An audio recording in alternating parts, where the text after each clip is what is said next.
warning dari Sekjen PBB bahwa dunia menuju pada neraka iklim. Ngeri, neraka iklim. Suhu akan mencapai rekor tertinggi 5 tahun ke depan. Hati-hati.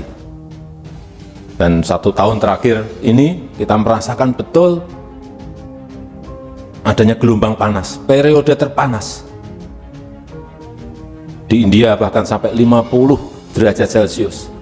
Di Myanmar 45,8 derajat Celcius. Panas sekali.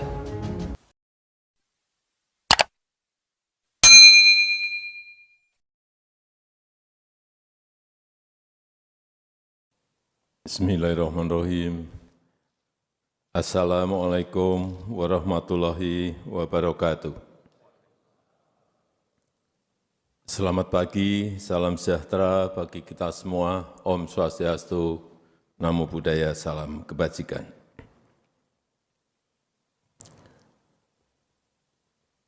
Bapak Ibu, para peserta Rakornas Pengendalian Inflasi yang saya hormati, pertama-tama saya ingin menyampaikan ucapan terima kasih yang sebesar-besarnya kepada tim pengendalian inflasi pusat dan tim pengendalian inflasi daerah yang telah bekerja keras, yang telah berusaha keras untuk mengendalikan inflasi, sehingga yang terakhir di bulan Mei yang lalu, inflasi kita berada di angka 2,84%. Ini merupakan salah satu yang terbaik di dunia.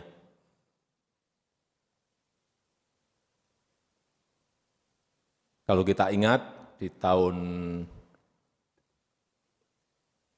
9-10 tahun yang lalu, inflasi kita masih berada di angka 9,6%, Pak Gub ya.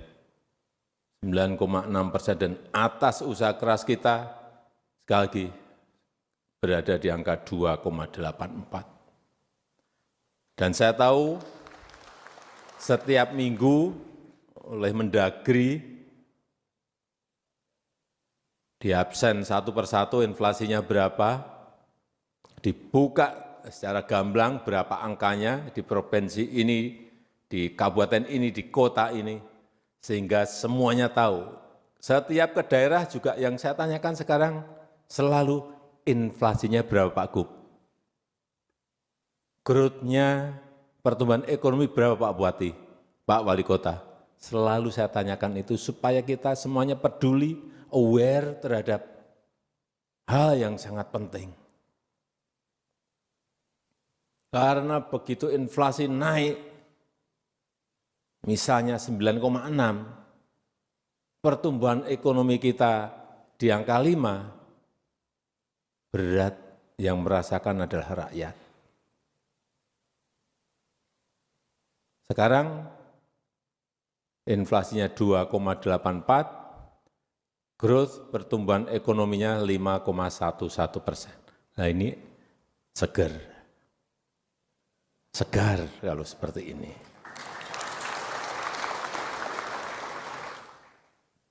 Tapi kita harus tetap waspada, hati-hati, tidak boleh lengah, tantangan ke depan tidak mudah.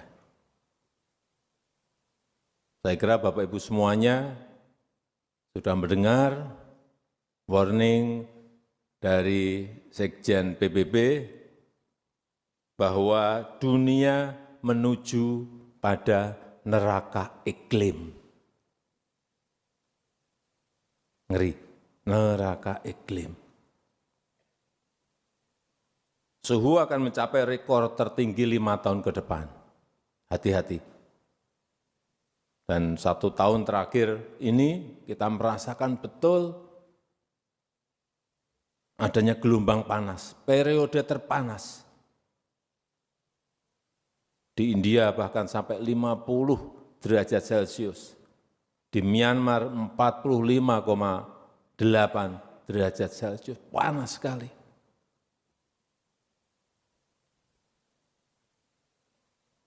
Kalau orang panas mungkin bisa masuk ke rumah, berteduh, bisa. Tapi urusan pangan,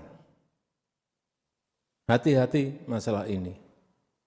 FAO mengatakan bahwa jika didiamkan seperti sekarang ini, nggak ada pergerakan apa-apa, 2050 dunia akan mengalami kelaparan berat. Akan mengalami kelaparan. Ini yang harus direncanakan, diantisipasi sejak mulai sekarang. Karena diperkirakan 50 juta petani akan kekurangan air. Nggak ada air. Dan akan masuk pada tadi kekurangan pangan. Artinya apa? Jangan main urusan kekeringan. Jangan main-main urusan gelombang panas. Larinya nanti bisa ke inflasi. Begitu stok tidak ada, produksi berkurang, stok tidak ada, artinya harga pasti akan naik. Otomatis itu. Hukum pasarnya memang seperti itu. Dan itu adalah urusan kehidupan manusia. Sekali lagi, begitu produksi karena panas, urusan air enggak kita urus, produksi turun, stok menipis, otomatis harga pasti naik, otomatis juga inflasi pasti akan naik lagi. Rentetan ini yang harus diantisipasi, direncanakan, dan korbannya sekali lagi rakyat. Oleh sebab itu dalam 3 bulan ini, Kementerian Pertanian, Kementerian PU sudah saya perintahkan bekerja sama dengan TNI, dan Panglima TNI dan Kodam-Kodam untuk secepatnya membangun pompa-pompa. Mungkin 20-an ribu pompa akan kita pasang di daerah-daerah yang memiliki produksi utamanya beras, tapi bukan hanya beras saja, utamanya beras. Pompa dari sungai, naikkan ke atas untuk mengairi sawah. Baik itu sungai besar maupun sungai sedang maupun sungai kecil, semuanya manfaatkan air. Jangan biarkan air terus masuk ke laut. Pompa. Beberapa sudah dikirim, saya kira ke Kodam-Kodam. Saya kemarin di Jawa Tengah sudah masuk pompanya 1.400, tapi akan tambah lagi. Terutama daerah-daerah produksi. Akan saya cek di lapangan, sehingga betul-betul saat kering karena El Nino, nanti di beberapa wilayah, mungkin di bulan Juli sudah mulai, dan yang masuk ke Agustus, September, Oktober, kita siap. Sehingga produksi tidak turun. Itu goalnya. Kenapa dipasang pipa? Meskipun kita dalam 10 tahun ini memiliki target membangun waduk 61 waduk dan bendungan. Yang sudah saya resmikan 43 bendungan. Tapi air ini juga harus diteruskan sampai ke sawah. Harus ada saluran primernya, harus ada irigasi sekundernya, harus ada irigasi tersiernya, sehingga sampai betul ke sawah, sehingga meningkatkan produksi. Yang sebelumnya mungkin hanya 1 kali panen menjadi 3 kali panen. Ini yang nanti akan menjaga inflasi kita tidak naik. Yang ketiga terakhir yang saya ingat, sudah saya resmikan waduk Tiusuntuk di NTB, Wagub, kemudian waduk Ameroro di Sultra, Udah? Ya, yang terakhir Sepaku Semoy di Kaltim. Nanti setelah ini akan ada yang selesai langsung kita resmikan semuanya. Sehingga sekali lagi saya minta yang menjadi kewajiban pusat, kerjakan pusat, yang menjadi kewajiban provinsi, kerjakan provinsi, yang menjadi kewajiban kabupaten kota juga kerjakan oleh kabupaten kota, sehingga kita betul-betul kerja semuanya terintegrasi. Dan sekarang adalah eranya teknologi, eranya smart system.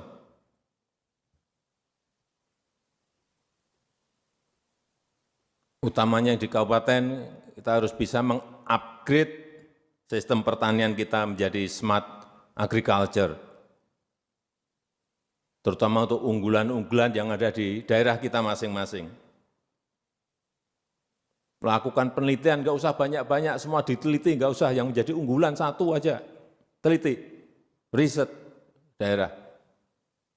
Karena daerah kita ini bentangannya sangat panjang dan setiap daerah memiliki unggulan-unggulan. Itu saja, nggak usah meneliti sampai ratusan, satu aja tapi yang unggulan.